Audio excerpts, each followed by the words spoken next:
We're here with Gabriel, who's a professor at UOIT. I was just in your talk today, which a panel you ended up moderating because the moderator was stuck on a train.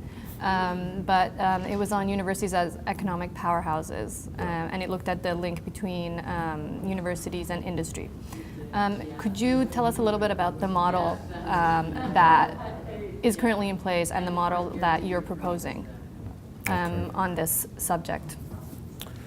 Yes, so the existing model is a linear model where progression from discovery to proof of concept to development into hopefully commercialization. And the problem with the existing model of the linearity is it doesn't really work that way very effectively for the simple reason that the interests of the institutions and the interests of industry do not really coincide. And we end up with that chasm known as the valley of death, where good ideas die because there is no funding for them to proceed beyond the R&D level. And very difficult to convince the stakeholders around that model of the value and also the culture between the difference in perception between industry and academia. Industry doesn't expect universities to really do anything of value to them. Their timeline is much, much longer than what they wish. They want complete control of the IP, which is, of course, contradicts the university's policies.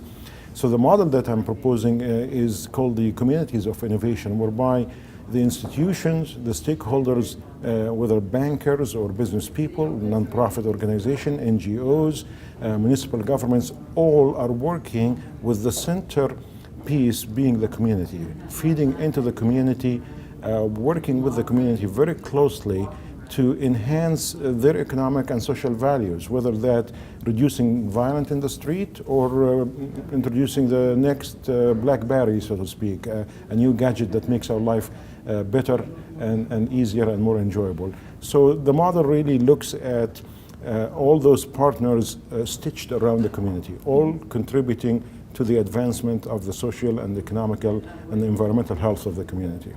That's great. How does this model fit into, because we had another panel on international collaboration and the benefit they bring to science and innovation. How does this model fit into the international collaboration aspect? It fits extremely well because once you are interacting or you have that connectivity among the stakeholders, then they are of the same mind and they use the same language to describe their value system and what they are aspiring to do. And when visits come from international interested parties, such as I experienced at UOIT, as well as I hosted some of those international visits during my term at MRI, it's not what I call a tourist visit. They come for a very specific reason and they see the connectivity among the stakeholders, and that really is a magnet that attracts global business people to do business with the community because they see that in connectivity, they see that the intellectual capacity of the institution is well utilized by the community, they see that the municipal government is very engaged. Really, what else would they ask for? Yeah, that's a good point.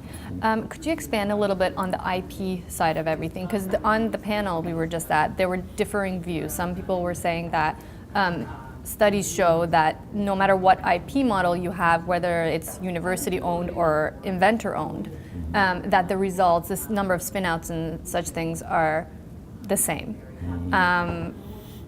I disagree with this, but I was wondering what your thoughts were on that, how IP impacts innovation at a university and spin-outs and so on. I have seen the study results and it was a snapshot of perhaps some data that came through a certain period of time. It has some, perhaps part of the truth is that to date we don't really see differentiation which model the institution use that impacts innovation in a big way. So the data are scattered all over and it doesn't give you any indication whether an institution-owned IP model is more effective than inventor-owned or not. However, having said that, when you look at the landscape in Canada, and when you look at the most effective institutions in taking their IP outside of the institution into the marketplace, clearly it shows that those that give latitude for the faculty and incentive programs for them to take their research out of the lab into the marketplace are very successful. Yeah. And the examples are evident. Look at Waterloo and what's happening in the Waterloo-Kitchener area.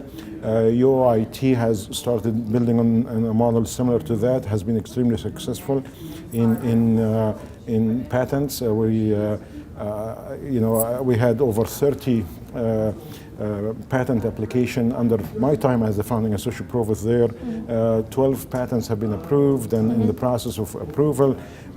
2 spin-off companies. So clearly, when you provide that carrot to the faculty, that incentive that your invention can benefit society and take that next step to go out of the institution and make it available to society, it does work. And the reality shows that it's very successful. Yeah, I totally agree. I mean, it goes in line with human nature, where we work on incentive.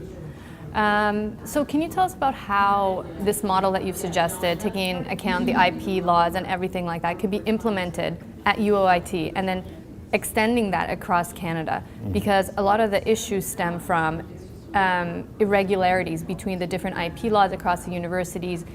It results in companies and other organizations finding it difficult to partner with universities. So how do we implement this stuff at a university and extend it across the country? Any thoughts on that would be really great. I think the notion of having a more uniform or more accepted, nationally accepted IP policy is a good notion, and it will certainly simplify life immensely. There are some difficulties, of course, with that because universities are self-governed institutions. The IP policy, by and large, is buried into the collective agreement, and thou shalt not touch that. So the faculty are very well protected by the collective agreement, and therefore extracting the IP policy from it and making it a generalized one is a noble goal, but very difficult to achieve. I think we should strive constantly towards that goal, whereby we try to standardize the IP policies to make it easy for industry to enter. But what I would say more importantly is for institutions to get out of their hole and be engaged with the community.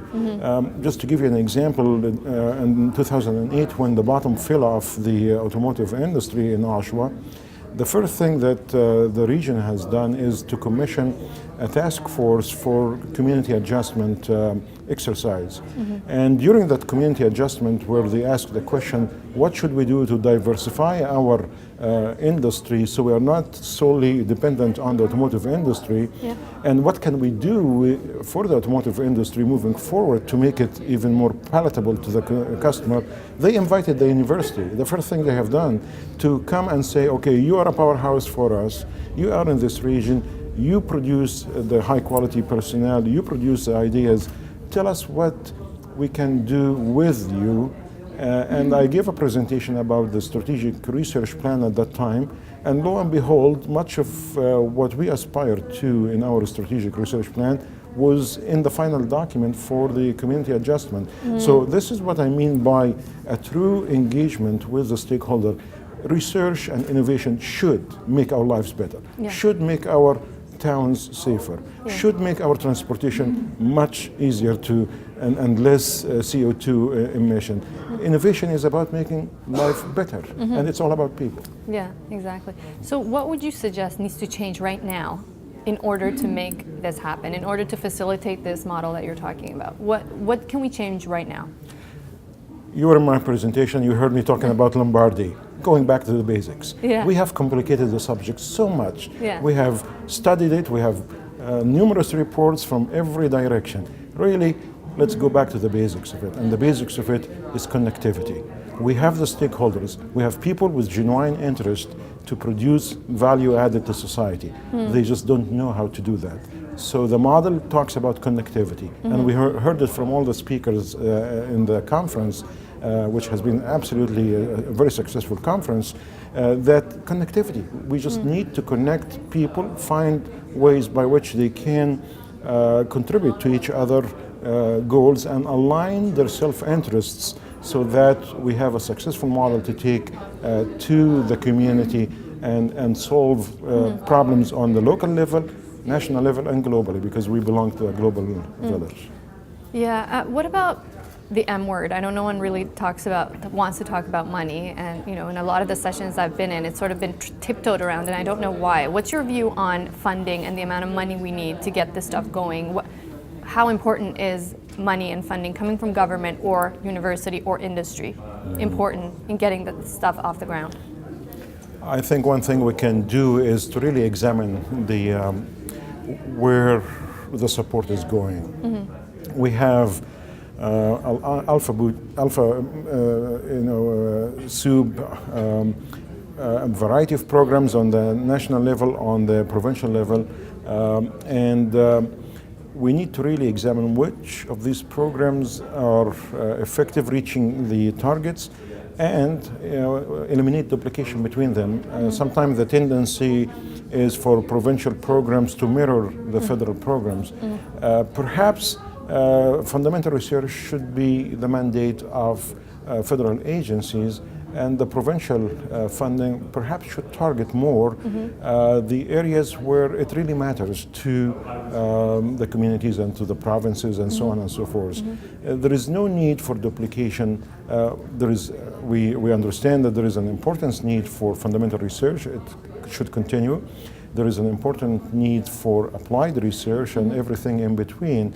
But I subscribe to the notion that not every agency, federally, provincially, or locally, should fund the same programs. I think they should also look at the whole suite and delegate parts of that continuum to different organizations, whereby then we are feeding the entire chain in a sufficient way to produce high-value research and outcome of research. Yeah, no, that's a great point. I mean, it was mentioned in one of the talks that there's 450 funding programs across the country. Yes, indeed.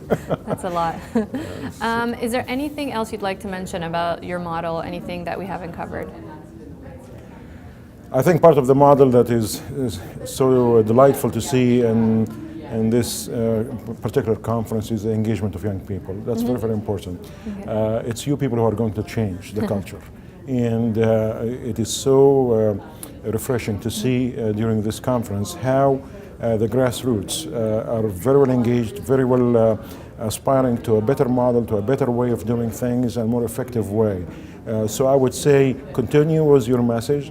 We like what you're doing, we support what you're doing, and I think it's very important that the next generation, or this generation, should really embrace a more progressive model. We can't live in a model that was born in after Second World War. We got to change, and you are the agents of change.